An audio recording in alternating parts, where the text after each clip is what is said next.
আপনাদের সামনে আজকে জুতার রিভিউ নিয়ে আসলাম। আসলে অনেক কষ্টের থেকে আমি আসলে এই ভিডিওটা বানাইতেছি। এটা আসলে রিভিউ না, এটা আসলে একটা অনুশোচনা বা কষ্ট আর কি। তো দেখতে পাচ্ছেন আমার সামনে কিন্তু যে বাটা জুতা আছে, আমি মাত্র এই ১.৫ মাস হবে ঈদের সময়, এই কোরবানির ঈদের সময় আমি এই জুতাগুলো কিনছি আর কি। ৯০০ সম্ভবত ৮০ টাকা রাখছিল, হয়তো এরকম ৯৮০ টাকা রাখছিল। তো যাই হোক, মানে এই ১.৫ মাস, মাত্র ১.৫ মাস সময়ে আমি দেখাই আপনাদেরকে জুতাগুলো আসলে কীরকম হয়েছে। দেখেন, ১.৫ মাসে দেখেন জুতার কী অবস্থা হয়েছে, দেখছেন?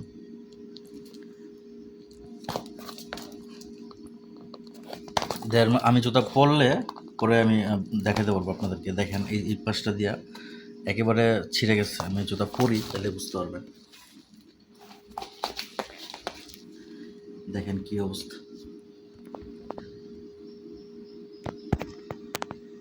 আশা করি বোঝা যায়। আমি যখন বাইরে যাই পইরা, তখন আমার মনে হয় যে জুতা কখন যে ছুঁইটা যাবে, এটা আসলে আমার মনে হয়। দেখেন কি অবস্থা, জুতার ছুঁইটা যেতেছে একবার।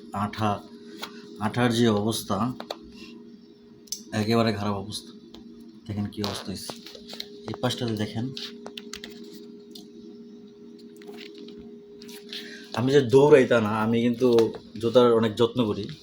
দেখেন এই যে এই পাশটাতে এই চামড়া, এই লেদারটা, আর্টিফিশিয়াল লেদারটা এখানে ছুটে যেতেছে। সুতা ছিঁড়া, এই দেখেন সুতা না, সরি লেদার ছিঁড়া আইসা পড়তেছে চাপ খায়।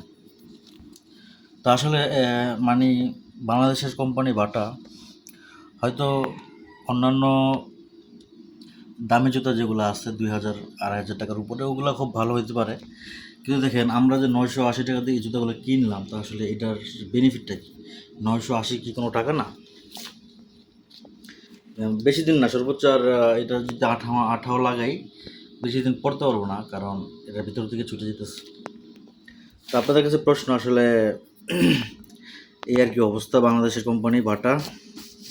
জানি না কার কী অবস্থা, তবে আমার ক্ষেত্রে এটা হয়েছে আর কি। তা আপনাদেরকে জুতা কেনার ক্ষেত্রে একটু সতর্কতা অবলম্বন করতে বললাম আর কি।